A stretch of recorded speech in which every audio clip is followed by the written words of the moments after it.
Eksaktong 6 na taon makalipas ang pagkalas ng Pilipinas mula sa International Criminal Court o ICC, hinamon ni Gabriela Party List Representative Arlene Brosas ang gobyerno na magbalik loob dito.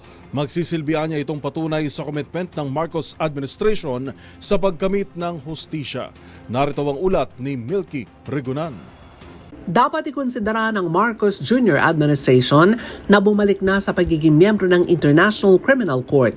Ginawa ni Gabriela Women's Party List Representative Arlene Brosas ang apela kaugnay na ika-6 na taong anibersaryo kahapon ng pagkalas ng Pilipinas sa ICC noong March 17, 2019 sa ilalim ng dating Duterte administration. Ang kay Brosas kapag ginawa ito ni Pangulong Bongbong Marcos, pagpapatunay sa commitment ng gobyerno na protektahan ang karapatang pantao. Sabi ni Brosas, makalipas ang 6 na taon, marami pa rin ang mga dating matataas na opisyal ang hindi napapanagot sa pag-abuso, pananakot at illegal arrest. Anya, ang pag-aresto at pagpapakulong ng ICC kay Duterte ay simula pa lang at dapat patuloy na magbantay para matigil na ang culture of impunity. Gate pa ni Brosas, magandang simula na bumalik muli ang Pilipinas sa pagiging miyembro ng ICC, pero mas mahalagang palakasin ang justice system dahil ang mga sangkot sa mga krimen na nasa posisyon sa gobyerno ay hindi pa rin napapanagot.